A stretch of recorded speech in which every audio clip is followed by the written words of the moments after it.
Buenas noches para todas y para todos. Te dije, Pedro, que iba a ser concurrido. Quiero contar simplemente una anécdota. Yo no lo conocía a Pedro personalmente, si bien creo que como la mayoría de ustedes era nacido televidente de Visión 7 Internacional y seguía sus análisis en el noticiero de la TV Pública, decidí escribirle un mensaje privado por Twitter, no digo para que lo hagan, pero el día que estaba viendo cómo el Congreso de Brasil se prestaba a uno de los mamarrachos institucionales históricos que yo he visto más grandes de mi vida.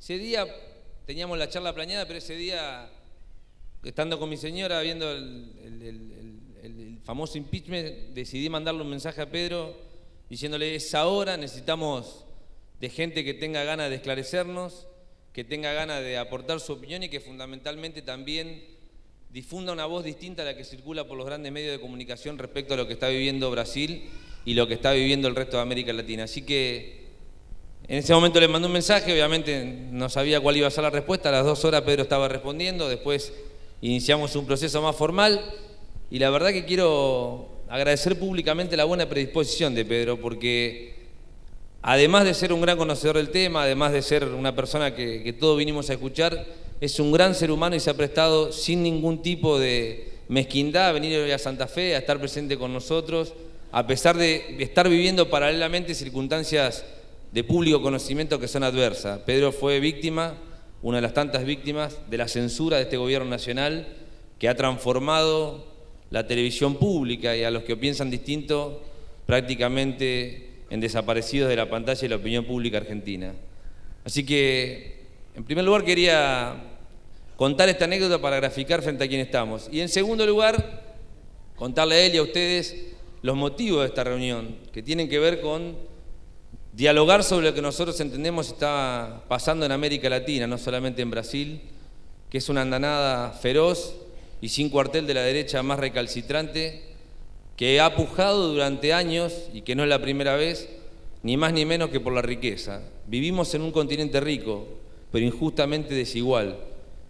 Y las guerras y las disputas que América Latina vienen surgiendo se dan década tras década y se profundizan cuando los procesos populares logran restablecer ni más ni menos que procesos de redistribución del ingreso o mayor igualdad o mayor equidad.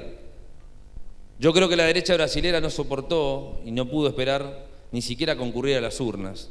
A diferencia de la derecha argentina, que ha sido un poquito más prolija, que esperó su momento en las urnas, ha tomado el poder de facto.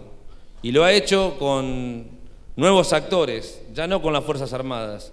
Lo ha hecho con los medios masivos de comunicación y lo ha hecho con un sector corrupto de la dirigencia política que se ha prestado sin cuartel a generar un nuevo golpe desestabilizador que hoy tiene a Dilma Rousseff suspendida y que tiene a toda América Latina en vilo.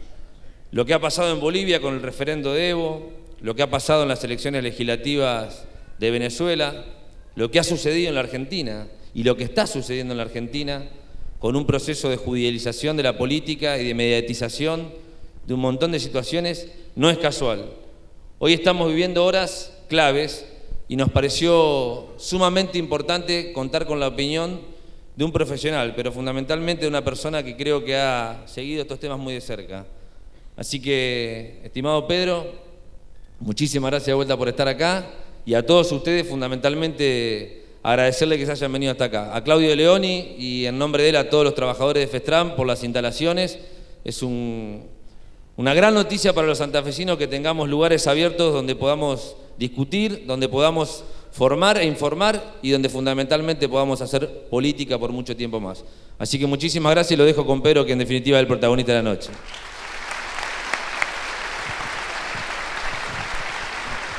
Buenas noches. La verdad yo no esperaba tanta gente y me tengo que recuperar de la emoción, porque sí, no esperaba tanta gente, pero creo que esto demuestra cuánto se veía la televisión pública en la Argentina y qué importante que era la televisión pública cuando efectivamente llegaba a todo el país. Y yo siempre decía que el rating no se podía medir según las empresas que lo medían, porque el mejor rating era la calle, y cada vez que yo iba a alguna provincia y veía a la gente que me hablaba del noticiero, de Visión 7 Internacional, y ahí es cuando yo realmente percibía que veían la televisión pública. Y creo que lo que estamos viviendo hoy es un reflejo de esto, porque al fin y al cabo me imagino que la mayoría de acá me conoce por la televisión pública y no por mis columnas en la CNN, y que también hago, y donde no me censuran. Entonces, esto es un reflejo. Y sí, así que no sé, viendo la reacción de ustedes, siento que como que voy a hacer Visión 7 Internacional en vivo, que al fin y al cabo siempre lo miraban por la pantalla y lo prendían para escucharnos, a Telma Luzaña, a Raúl de la Torre y a mí, ese programa que directamente suprimieron de la televisión. Lo mismo que paradójicamente las nuevas autoridades que hablan tanto de que hay que acercarse al mundo, sacan de la televisión pública justamente a la persona que durante 12 años seguidos solamente hablaba de política internacional.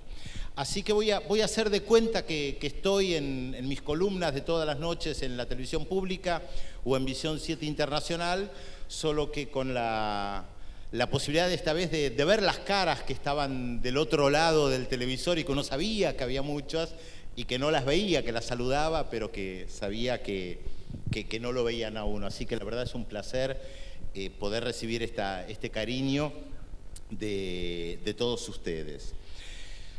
Ahora bien, ¿qué está pasando en Brasil? Y esto tiene aristas muy complejas y las respuestas simplistas yo creo que no ayudan a pensar lo que está sucediendo. Pero la dificultad de encontrar una respuesta clara es lo que representa, a mi juicio, un desafío para nosotros, porque nos obliga a pensar, nos obliga a reaccionar frente a lo que está sucediendo. Los golpes de Estado tradicionales, entre comillas o sin comillas, son bastante fáciles de identificar. Acá, en Egipto o en Tailandia, vienen los militares, deponen a un presidente, cierran el Congreso o no, prohíben partidos políticos o no, prohíben sindicatos, movilizaciones callejeras. El esquema es bastante claro. Y después los militares dicen por cuánto tiempo se quedan o ponen algún títere al estilo Bordaberry en Uruguay en el 73, o lo hacen al estilo de Fujimori, que directamente cierra el Parlamento. Yo creo que nosotros estamos en una etapa mucho más compleja que nos obliga a pensar cada detalle. Y de hecho, yo no he utilizado la expresión golpe de Estado, ni siquiera golpe, en lo que está sucediendo en Brasil. Mi formación académica a veces me hace ser tal vez demasiado cuidadoso con las palabras, pero creo que las palabras tienen un significado. Entonces yo no puedo llamar golpe a cualquier cosa. Yo entiendo que en un debate político, un político sí pueda decir, o un comunicado del gobierno de Ecuador o de Bolivia o de un dirigente político pueda decir abiertamente, esto es un golpe de Estado, y que es más un manifiesto político, más que un análisis de lo que está pasando. Y mi rol es tratar de comprender, de analizar, de que juntos pensemos, porque al fin y al cabo esto de interactuar a mí también me obliga a pensar. Yo no tengo las respuestas frente a todo. Ahora, algo sí a mí me queda claro, y lo decía el año pasado permanentemente en la televisión pública. Más allá de los detalles de lo que está pasando en Brasil, el objetivo de la oposición es derrocar a Dilma, punto. Por el método que fuere, punto. Ellos intentaron derrocar a Dilma Rousseff a través de muchas movilizaciones y fracasaron. Cuando Dilma Rousseff logra la reelección en segunda vuelta en octubre de 2014, asume el 1 de enero de 2015, comienza a haber una movida jurídica, política, mediática, un entramado para deslegitimar a una presidenta que venía de ganar las elecciones y asumir su segundo mandato. Todos los que estamos acá sabemos cómo se llevan adelante estos procesos para deslegitimar a alguien. Hemos aprendido mucho del uso y abuso de los medios de comunicación en estos últimos años. Somos mucho más inteligentes. Ya no necesitamos a los estudiosos, a los historiadores que vengan y nos cuenten el entramado del derrocamiento de Ilia, por ejemplo, en el 66. Porque ahora tenemos mucho más mecanismos de los que tenían en su momento, los que estaban analizando la realidad. Hoy tenemos redes sociales, hoy podemos verlo por internet, hoy podemos cotejar, podemos ver canales de televisión. Tenemos muchos más elementos a nuestra disposición para poder analizar lo que está sucediendo. A comienzos de 2015 se empezaron a divulgar encuestas, y yo siempre desconfío mucho de las encuestas. Se empezaron a divulgar encuestas que le daban a Dilma Rousseff apenas el 9% de empatía o de popularidad. Estas encuestas fueron utilizadas por algunos políticos para salir en público y decir, ven, nadie quiere a Dilma Rousseff, Dilma se tiene que ir, porque apenas tiene el 9% de popularidad. No importa que ganó con el 51% las elecciones, porque hoy, poco tiempo después de que asumiera su segundo mandato, la gente no la quiere. Y acá vemos cómo se construye un sentido social donde se plantea, las encuestas dicen, en un país de 200 millones, tal vez encuestaron a 2.000 personas, 3.000 personas como mucho, las encuestas dicen que Dilma se tiene que ir. Y empezó una campaña de la clase política opositora para pedir la renuncia de Dilma Rousseff. Esto no es una interpretación mía. Esto lo decían públicamente los principales dirigentes de la oposición que habían perdido las elecciones en el año 2014. Lo decía públicamente, yo lo escribí y además lo dije en la televisión pública, lo decía también en la CNN, que Fernando Henrique Cardoso, expresidente de Brasil durante 8 años, decía Dilma tiene que renunciar. ¿Por qué Dilma tiene que renunciar? Por el desmanejo de la economía, porque no es popular, por la corrupción, porque el país está en crisis, porque hay desocupación, porque el país no crece. Un sinnúmero de argumentos para tratar de justificar por qué la presidenta que había ganado las elecciones pocos meses antes se tenía que ir. La debilidad de Dilma Rousseff era real y entonces es cuando aparece en escena otra vez Lula diciendo yo me voy a presentar, primero dice yo voy a evaluar si me presento en el 2018 y después ya lo dice de manera más enfática, yo me voy a presentar en el 2018. ¿Cuál fue la reacción de los sectores conservadores, empresariales, jurídicos, políticos, mediáticos en Brasil? Plantear, ojo, Dilma tiene el as de espada, porque Dilma se puede ir, pero viene Lula. Y Lula sigue siendo el político más popular del Brasil. Por lo tanto, hay que atacar a Lula. Hay que tratar de deslegitimar a Lula de tal manera que él no pueda ser candidato potable, ganador, en el 2018. Y ahí empezó una campaña furibunda, que en realidad venía de antes, pero se renueva una campaña furibunda en contra de Lula, que llega a su punto máximo con 2 hechos, 2 puntos máximos. Uno, cuando va la policía a buscarlo a la casa, que se lo llevan como un ladrón, y la segunda, cuando no lo dejan asumir como jefe de gabinete. Yo recuerdo que en ese momento, todavía estaba en la televisión pública y lo comentaba. En realidad estamos en la televisión pública, estamos acá haciendo en este juego, ¿no?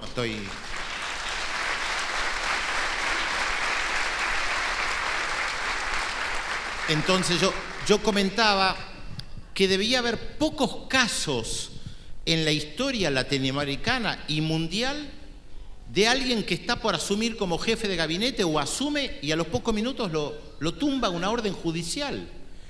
La orden era muy clara, evitar que Lula fuera jefe de gabinete y de ahí construyera su campaña pensando en el 2018, porque el gran enemigo ya no era Dilma, era Lula en el 2018.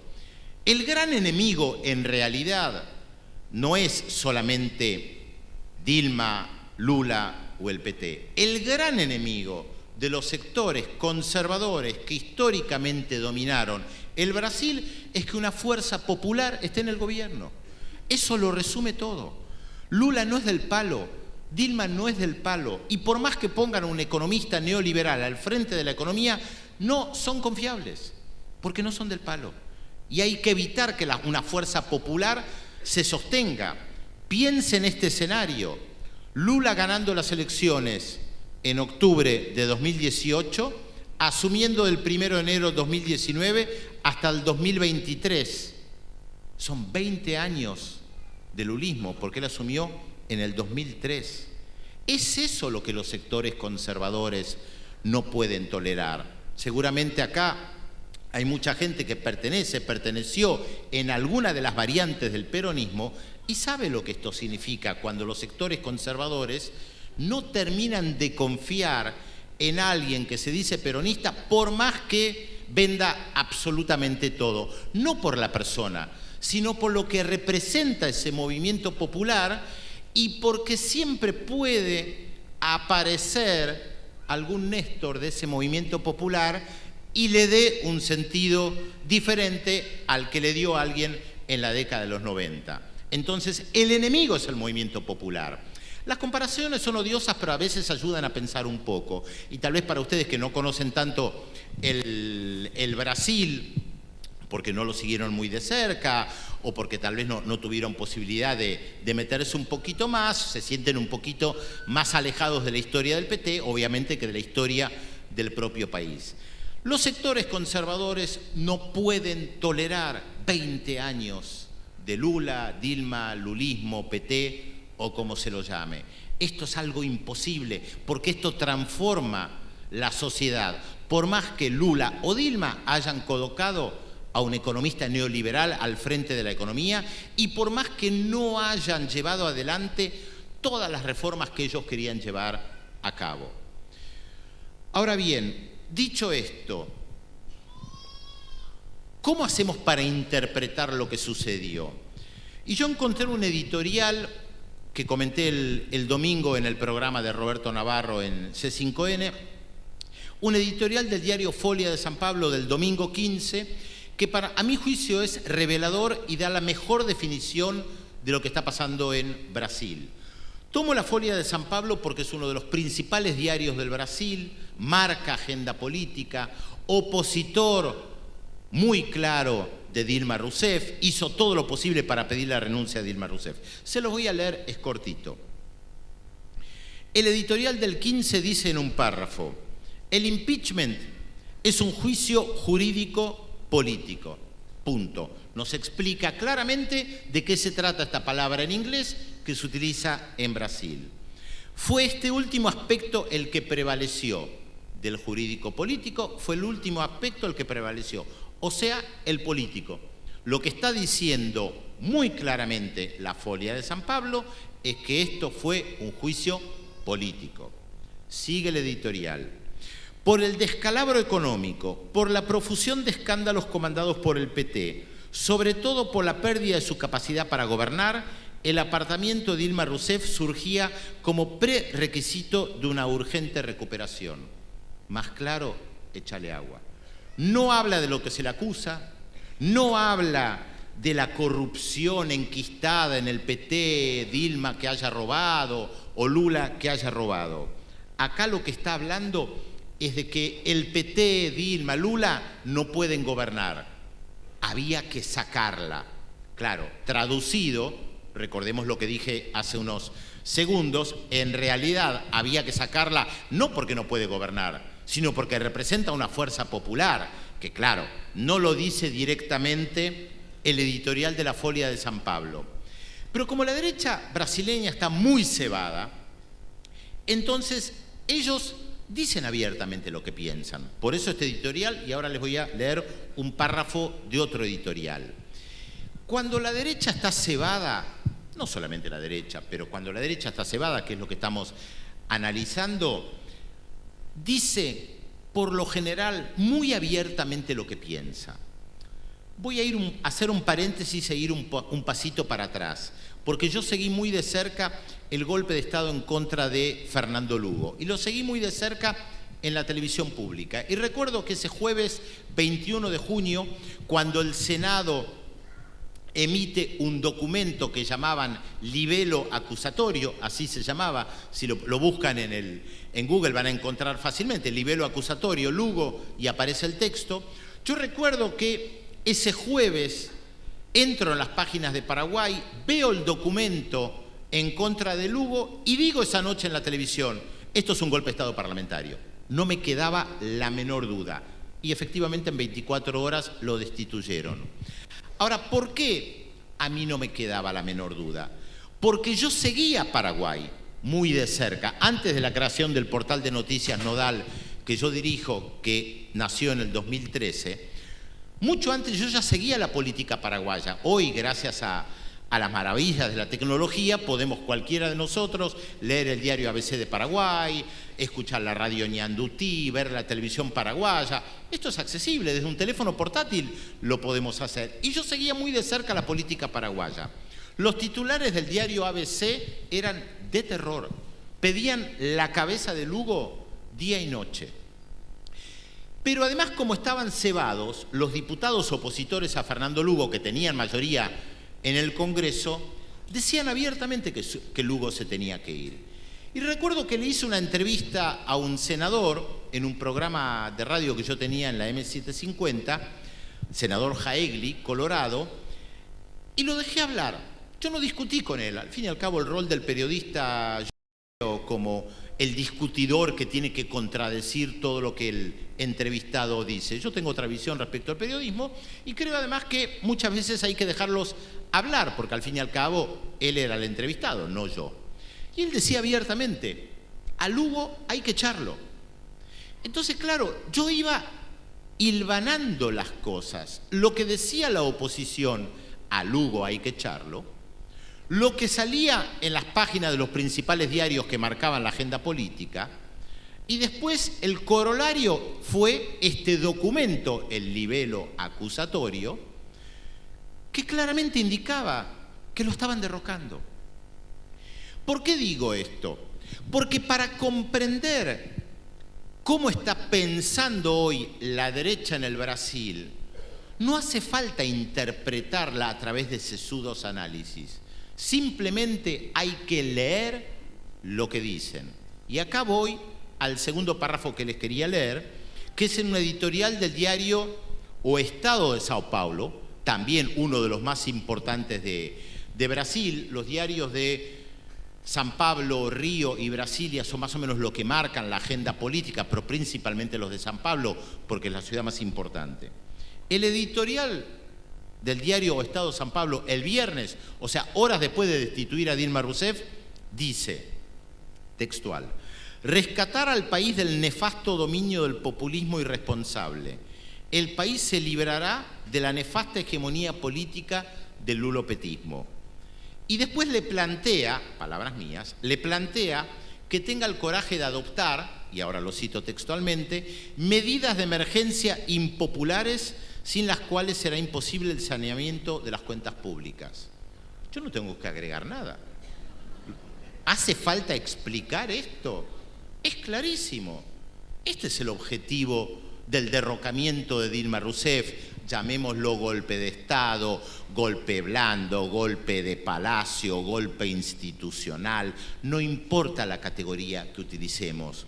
El objetivo está claramente identificado en lo que ellos dicen que hay que hacer y lograr. La paradoja es que se ha mezclado tanto a través de los medios de comunicación toda la situación compleja que hay en Brasil, que gran parte de los brasileños, no solamente de los argentinos, gran parte de los brasileños creen que la destitución de Dilma Rousseff es porque ella es corrupta. Yo les mencioné a Fernando Henrique Cardoso, expresidente del Brasil, que el año pasado decía que Dilma Rousseff tenía que renunciar. Hace pocos días, en una entrevista creo que fue el diario El Tiempo de Colombia, no recuerdo, uno lee ya tantas cosas que a veces hace difícil saber dónde uno lo leyó y no lo tengo anotado, pero Fernando Henrique Cardoso dijo: Dilma es honesta. Ahora, ¿cómo es esto? Tenía que renunciar por corrupción, etcétera, etcétera. Le hacen un juicio político por corrupción, etcétera, etcétera. Y ahora resulta que es honesta. Entonces, volvamos a atar los cabos y encontramos la respuesta en el editorial de la Folia de San Pablo del día domingo. El impeachment es un juicio jurídico político, fue este último aspecto el que prevaleció. Clarísimo, Dilma es honesta, fue un juicio político, el objetivo era derrocarla. Ahora bien, ¿cómo hacemos nosotros para informarnos sobre lo que está pasando en Brasil? Y por eso quiero explicar un poco el sentido de Nodal, el portal que yo he creado, para después volver a Brasil. Para eso me tomé el atrevimiento de hacer un pequeño ejercicio que hago en prácticamente todas las ciudades y países a las cuales yo voy. Suelo agarrar un diario cualquiera, en este caso el Litoral, no tengo nada en contra del Litoral, en este caso no tengo nada en contra del Litoral, no.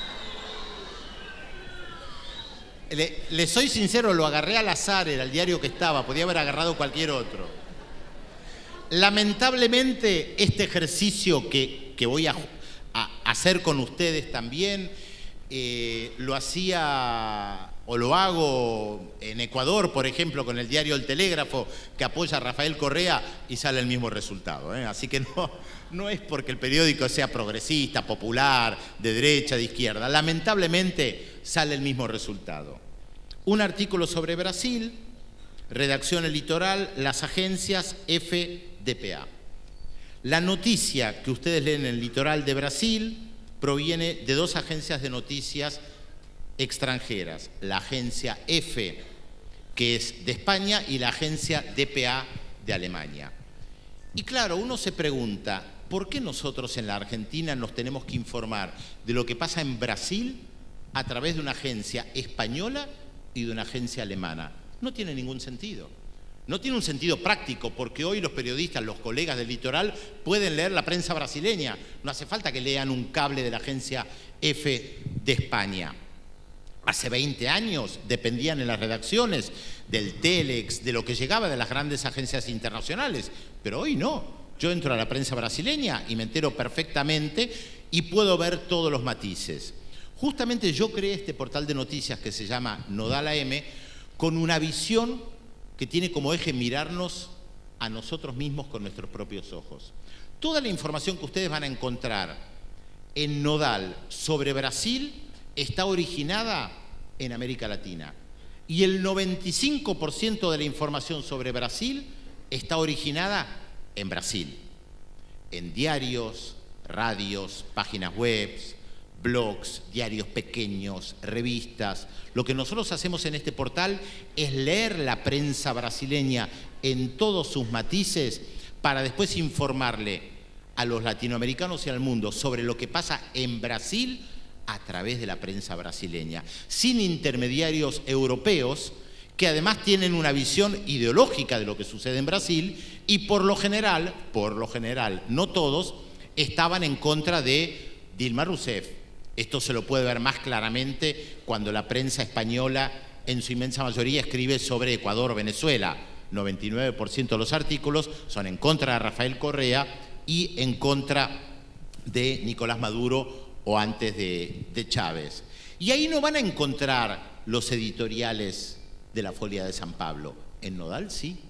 Y ahí no van a encontrar el discurso de Temer donde dice barbaridades. En Nodal sí.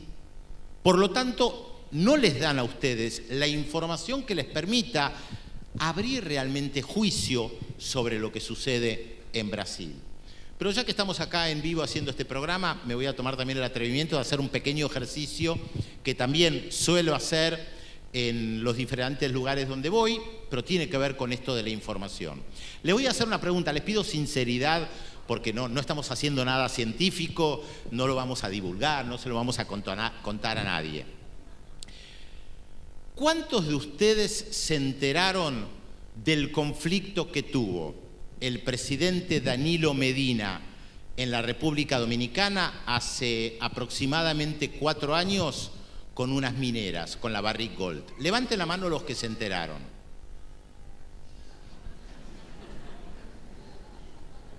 Nadie levanta la mano. Bueno, yo sí. Y eso que lo comenté en la televisión pública, ¿eh? Así miraban la televisión pública. La pregunta es, ¿por qué ustedes no se enteraron? Les cuento brevemente qué pasó. Esto es anterior a Nodal incluso.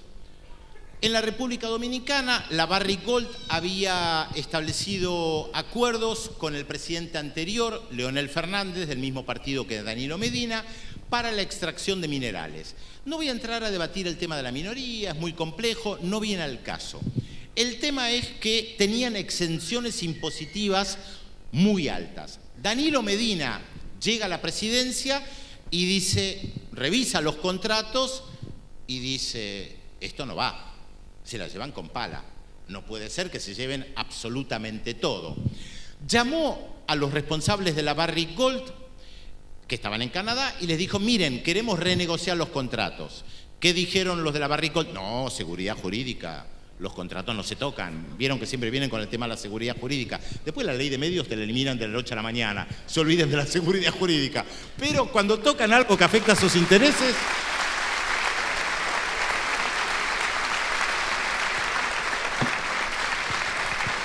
Cuando afectan sus intereses, inmediatamente dicen, seguridad jurídica. Es lo que dijo la Barrick Gold, seguridad jurídica. Bueno, Danilo Medina, que no tiene un pelo de tonto, dio algún tipo de orden y en la aduana un cargamento de oro muy importante quedó retenido. Faltaba el papel 24 bis, formulario no sé qué. Los funcionarios de la Barrick Gold fueron a la República Dominicana a renegociar los contratos y llegaron a un acuerdo, estoy haciendo un resumen de esto, un acuerdo por el cual cerca del 51% de las regalías de una mina de extracción quedaba en la República Dominicana. Esto fue debate en la República Dominicana, en el Parlamento, en los medios de comunicación, porque implicaba cerca de 11.000 millones de dólares que iban a quedar en la República Dominicana. La pregunta es, ¿por qué el resto de América Latina no se enteró? Porque los grandes medios de comunicación no informaban, porque las grandes agencias de noticias no informaban, y porque si todos supiéramos que esto se está discutiendo, aparecerían otros gobiernos regionales a decir, momento, se la llevan con pala. Ahora, para esto no hay que ser ni marxista, ni peronista, ni kirchnerista, ni socialista, ni zurdo de ninguna calaña, ¿eh? Los reyes árabes en la década del 50 negociaron esto con las multinacionales petroleras y llegaron a un famoso acuerdo que en el mundo del petróleo se llama 50-50, porque los reyes no son marxistas, pero tampoco son boludos. Entonces, dijeron, se la llevan con pala, vengan a negociar. Y por supuesto que las gigantes petroleras no querían negociar con los reyes saudíes, porque se llevaban el 90%. Los obligaron y firmaron por el 50%, porque el negocio es tan grande el del petróleo, que incluso llevándose el 50% en esa época, eran cifras millonarias. ¿Por qué cuento esto? Porque la información es fundamental. Si nosotros no nos enterábamos de lo que pasaba en Paraguay, difícilmente podíamos reaccionar. Y yo creo que una de las falencias de UNASUR, de CELAC, de los organismos regionales, era justamente no seguir lo que estaba pasando en cada uno de los países. No lo seguían, no porque no tenían los elementos, entre otras cosas, porque cada uno estaba encerrado en sí mismo. Entonces, cuando en 24 horas derrocan a Fernando Lugo en Paraguay, no reaccionan, porque no seguían el tema. El caso de Brasil, y acá volvemos a Brasil, por supuesto que es mucho más importante por la magnitud de Brasil, y sin desmerecer a Manuel Zelaya en Honduras, sin desmerecer a Fernando Lugo en Paraguay, o lo que sucede en la República Dominicana, que este fin de semana también hubo elecciones y Danilo Medina logró la reelección. Ahora, lo de Brasil, por supuesto que parte aguas, parteaguas porque es un país gigantesco, una de las principales potencias mundiales, y porque además en este continente en disputa, como dice el español Alfredo Serrano Mansilla, que hay un continente en disputa, acá la fractura se está empezando a sentir. Nosotros estuvimos acostumbrados durante varios años, los últimos años en realidad, desde que Chávez aparece en el escenario político en febrero de 1999, o enero de 1999, cuando asume la presidencia, a que los sectores progresistas de la región pudieran avanzar políticamente e imponer una agenda, a través del consenso, pero a través de la fuerza política. Está claro que el comienzo del siglo XXI vio transformaciones importantes en América Latina.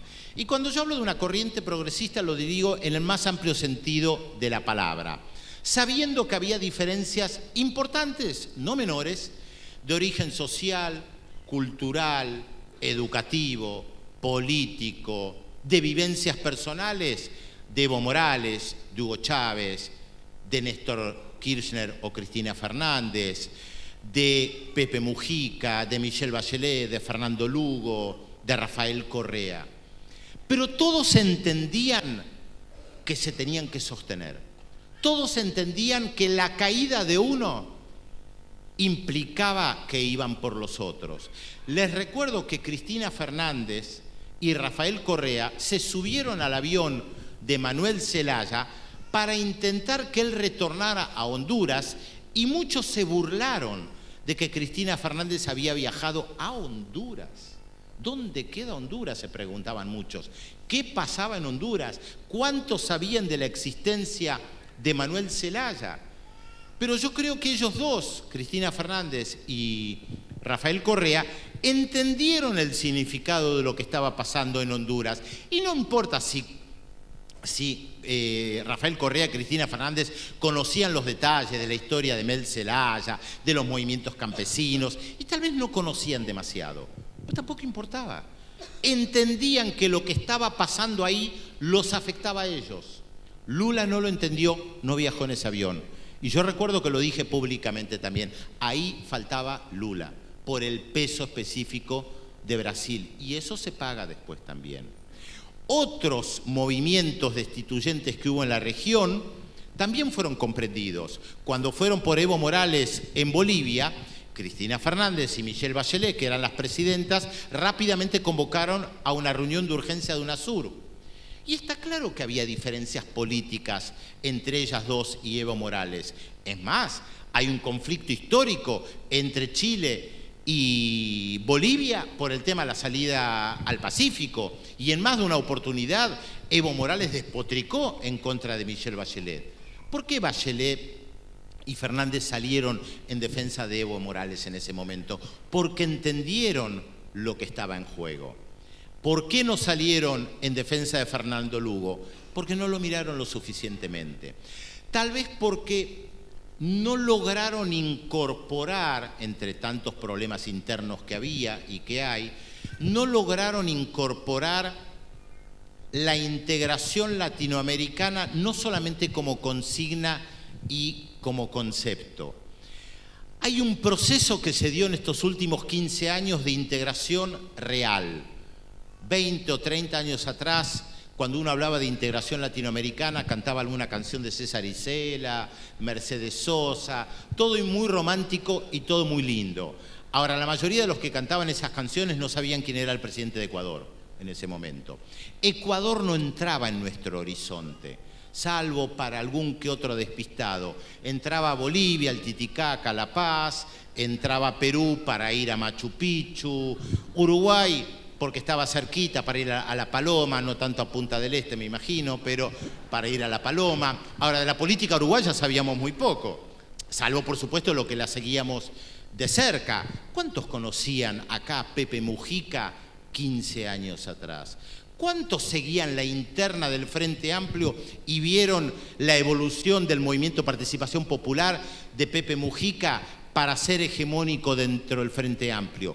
Y eso que los tenemos al lado, mismo idioma, muy fáciles de seguir, pero muy pocos seguían, y aún muy pocos siguen la política uruguaya, hasta tal punto que en Visión 7 Internacional, este programa que hoy estamos haciendo en vivo, nos costaba encontrar a un uruguayólogo, si se podía decir así. Cada vez que pensábamos, ¿quién puede venir a explicarnos 10 años atrás la política uruguaya? No encontrábamos. Buscábamos a alguien que nos pudiera explicar la política de Chile. No encontrábamos. Aunque parezca increíble, seguramente había algún profesor o profesora perdido en la Universidad Nacional de Rosario o en La Plata o en alguna que otra universidad que nosotros no conocíamos. Pero teníamos serias dificultades para encontrar a alguien que siguiera de cerca la política en estos países. Increíble pero cierto. Hoy Ecuador, Correa, no es algo lejano, es algo muy cercano. En las últimas elecciones que hubo en Ecuador, esto lo pude ver en carne propia y recuerdo que lo hablaba con Ignacio Ramonet, que estaba ahí, porque él estaba asombrado de la cantidad de argentinos que habían ido a presenciar las elecciones en Ecuador y yo le comentaba que muchos de ellos habían ido porque se habían costeado el viaje a través de meses de colectas. Y él estaba asombrado porque de Brasil no había nadie. Y de la Argentina creo que había 150, 200 personas. ¿Qué pasó? Y obviamente algo pasó. Esa imagen de Chávez, Lula y Néstor fue emblemática. Eso marcaba la integración. Esto que decía Lula, y creo que lo retoma Martín Granowski en una nota muy linda que publicó en Página 12 este fin de semana, creo que fue, donde habla del contacto físico, de los abrazos. Los presidentes que se encuentran y sienten que hay una empatía más allá de las diferencias. No hay que minimizar las diferencias, pero todos entendían que estaban en una misma corriente en este continente en disputa. Creo que la situación en Venezuela, Argentina y Brasil cambia el panorama. Y nos encontramos con 4 hechos, agrego el de Bolivia, como relevantes para este último tiempo de lo que está pasando en América Latina. Por supuesto que el primero en orden cronológico es el cambio de gobierno en la Argentina. El segundo es el triunfo de la oposición en Venezuela en la Asamblea Nacional. El tercero es el referéndum que pierde Evo Morales, aunque continúe en la presidencia en Bolivia. Y el cuarto, por supuesto, es la destitución de Dilma Rousseff. Destitución que tiene algunas características que a mí me gustaría aclarar un poco. En primer lugar, esto es muy raro, y voy a usar la palabra raro en varias oportunidades porque realmente lo que está pasando en Brasil es muy raro. Michel Temer fue compañero de fórmula de Dilma Rousseff en las elecciones de 2014. Michel Temer pertenece al partido más importante de la política brasileña, que es el PMDB, el Partido Democrático del Movimiento Brasileño. Perdón, el Partido del Movimiento Democrático Brasileño. Es un partido que hace más de 20 años no presenta candidatos a la presidencia. La última vez que lo presentó le fue muy mal, pero entendió cómo articular política a través de pequeños pueblos, ciudades, gobernaciones, elecciones, diputados, senadores. Hoy es el partido que entre las dos cámaras tiene la mayor cantidad de diputados y senadores. Es el partido que tiene la mayor cantidad de gobernaciones y es el partido más poderoso de la política brasileña, que en los últimos 20 años se dedicó a articular política a través de alianzas. Cuando Lula gana las elecciones y asume el 1 de enero de 2003, tenía una disyuntiva frente a sí. ¿Cómo hago para gobernar? No tengo mayoría ni en la Cámara de Diputados ni en el Senado. De los 26 estados de Brasil, creo que en ese momento el PT había ganado solamente 3. Y poco tiempo después, si no antes, no recuerdo la fecha exacta, pierde la alcaldía de Porto Alegre, que era muy emblemática. ¿Cómo hago para gobernar? Tenía 2 caminos, y esto en su momento yo además lo comenté. Un camino era decir, yo voy a pactar y negociar con el PMDB. Esto es, me siento, pacto con ellos gobernabilidad, esto implica, ustedes no me hacen la vida imposible, y negocio cargos, negocio dinero, negocio diputaciones, negocio ministerios y negocio un articulado político económico que a ustedes los mantiene calmados. La historia no se construye con el qué hubiera pasado si. Pero por suerte en América Latina, poco después de Lula, antes con Chávez y después con Correa y Evo Morales, brindaban otra posibilidad. No es algo teórico que yo estoy planteando acá. ¿Cuál era la alternativa para Lula que él no optó? Era movilizar a la población y refundar el país. Que lo hace Chávez al convocar una asamblea constituyente antes de que Lula asumiera, y que lo hace Rafael Correa y lo hace Evo Morales después de asumir. El caso de Correa es emblemático. Correa gana las elecciones solo como candidato a la presidencia, no tiene diputados. Les recuerdo que Correa fue el emergente de aquella revuelta popular ciudadana llamada la revuelta de los forajidos en contra de Lucía Gutiérrez. Lucía Gutiérrez renuncia, asume Palacio, que era el vicepresidente, comienza una etapa de transición, se presentan, hay elecciones, Correa aparece como el ministro de Economía de Palacio durante un tiempo, se presenta solo y detrás de él están todas las fuerzas progresistas, o casi todas las fuerzas progresistas ecuatorianas. Correa gana las elecciones y se hace la misma pregunta que Lula: ¿y ahora cómo gobierno? Tengo todo el Congreso en contra. Y él decide movilizar a la población convocando una asamblea constituyente, porque su objetivo es refundar Ecuador. Convoca una asamblea constituyente, tiene el empuje del triunfo de las elecciones y arrasa. Por lo tanto, la inmensa mayoría de los constituyentes son de Correa, que lo apoyan y empieza a construir un nuevo movimiento político. Pero además hace algo más. A la Asamblea Constituyente convoca a los diferentes movimientos ciudadanos, organizaciones no gubernamentales, movimientos feministas, movimientos sociales, movimientos indígenas, y les dice: vengan acá, vamos a redactar una nueva constitución con ustedes. No la vamos a redactar entre gallos y medianoche, encerrados los partidos políticos. La queremos hacer con ustedes.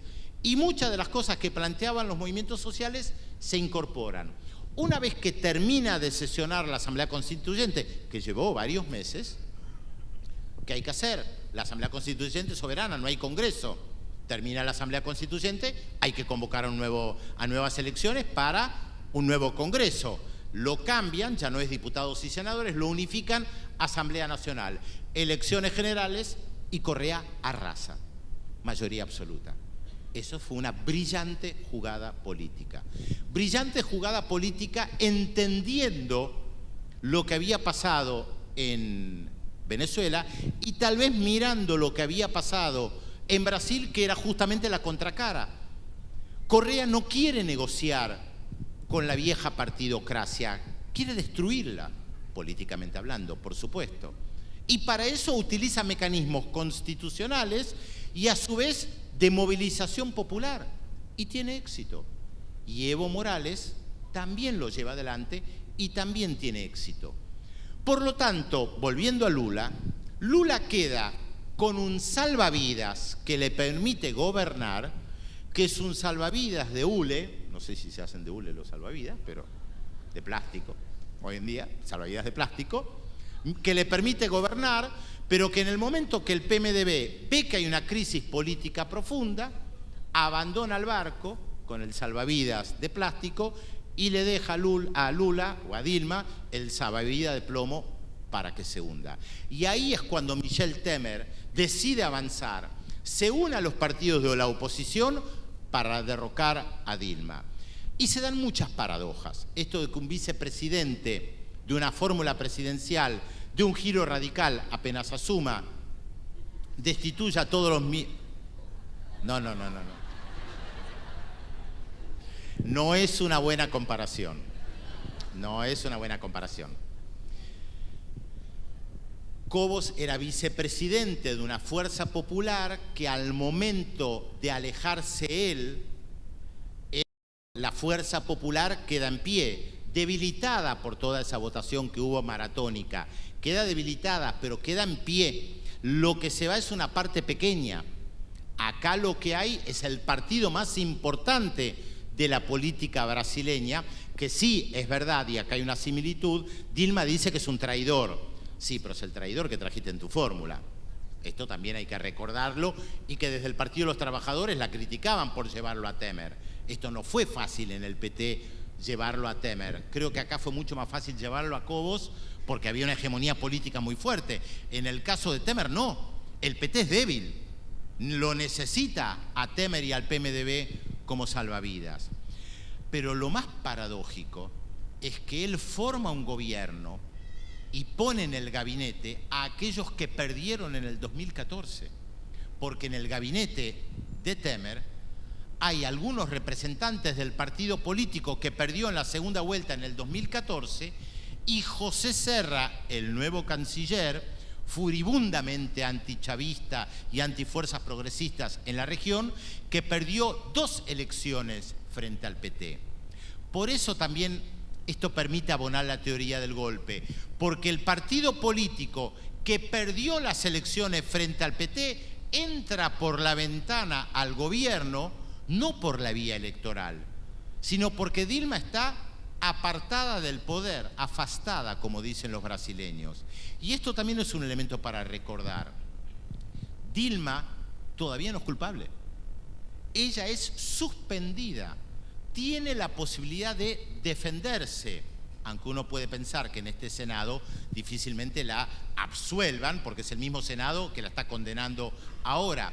Pero se podría dar una situación tragicómica ya de Macondo, que el Senado la absuelva y ella vuelva a la presidencia en un plazo de 180 días, porque ella no deja de ser presidenta.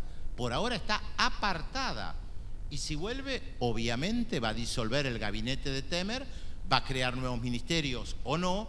O sea, es de locos. Realmente es un escenario muy difícil de imaginar. Por eso uno piensa que efectivamente va a ser suspendida. De todas maneras, en la política nunca se puede decir la última palabra, porque pueden pasar muchas cosas y a veces los partidos conservadores y de derecha no contemplan que las masas populares existen y se pueden movilizar. Y creen, para decirlo de otra manera, están cebados. Creen que pueden hacer absolutamente todo. Por eso escriben lo que escriben. Creen que el PT está derrotado, que Dilma está derrotada, que Lula está derrotado y que no pueden levantar cabeza. Por eso Temer forma un gabinete ya abiertamente pensando en terminar el mandato hasta 31 de diciembre del 2018.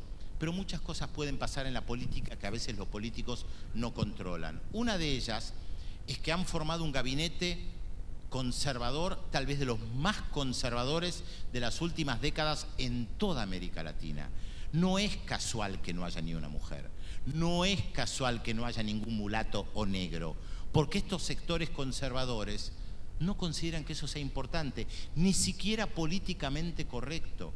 Porque los sectores conservadores hoy saben que es políticamente correcto poner a algunas mujeres, poner a algunos mulatos, poner a algunos negros, aunque sea para disimular, por lo menos para decir, no, nosotros también tenemos una mujer en el gabinete. Estos sectores son tan conservadores y están tan cebados que ni siquiera les importa esto, porque creen que van a marchar sin ningún tipo de obstáculo. Y ahí hay que ver qué es lo que pasa, porque ya está habiendo movilizaciones en contra de Temer y la hubo desde el primer momento que asumió. Ustedes dirán, son pequeñas, es verdad, por ahora son pequeñas, está claro que Dilma, Lula, el PT y los movimientos sociales han recibido un golpe muy duro con el apartamiento de Dilma Rousseff y aparte porque perdieron el poder dentro de la estructura del Estado y todos sabemos que en la política manejar la estructura del Estado es importante.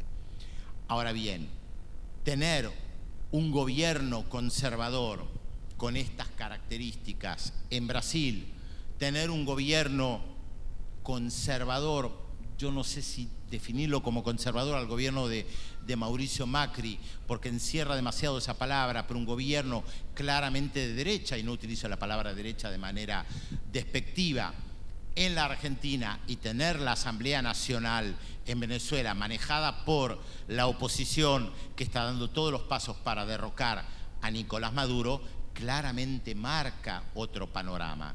Yo les hablé de la foto de Chávez, Lula y Néstor. Otra foto es Macri, Temer y alguien de la oposición en Venezuela, porque está claro que Maduro no entra en esa foto.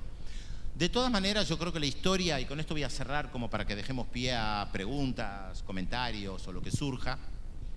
De todas maneras, yo creo que en estos últimos 15 años muchas cosas cambiaron en la región, que si bien las derechas, en el amplio sentido de la palabra, la derecha tampoco es un bloque homogéneo, en la región han aprendido mucho y han sabido interpelar a las poblaciones de manera muy inteligente, no es menos importante que lo sembrado en estos últimos 15 años de manera diversa y heterogénea en Venezuela, Brasil y la Argentina, para mencionar a estos países donde ha habido cambios importantes, no es algo que desaparece de la noche a la mañana.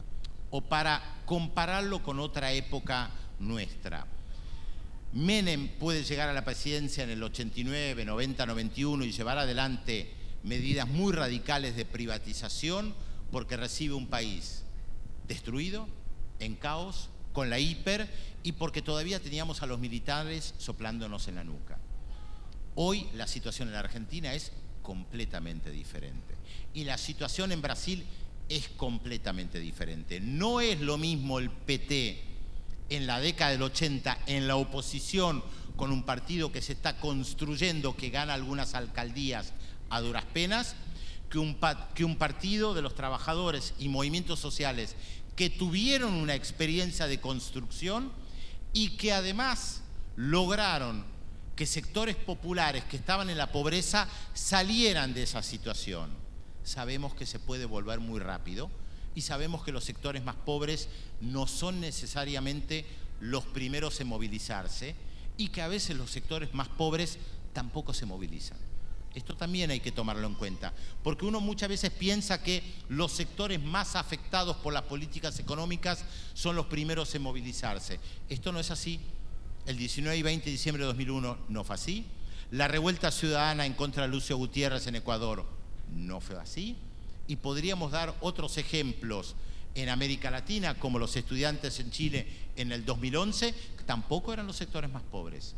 Esto no implica que los sectores más pobres no se pueden movilizar, pero digo, no solamente pensar en que los más afectados por políticas económicas son los que se van a mover. La política hoy es mucho más compleja, es mucho más versátil, tiene muchas más formas de movilizarse diferente a las que existían 40 u 80 años atrás, y las sociedades son realmente mucho más complejas. De hecho, hoy puede haber movilizaciones, por ejemplo, por la despenalización de la marihuana, como hubo en la capital federal, que movió a decenas de miles de personas, algo que 50 años atrás no existía.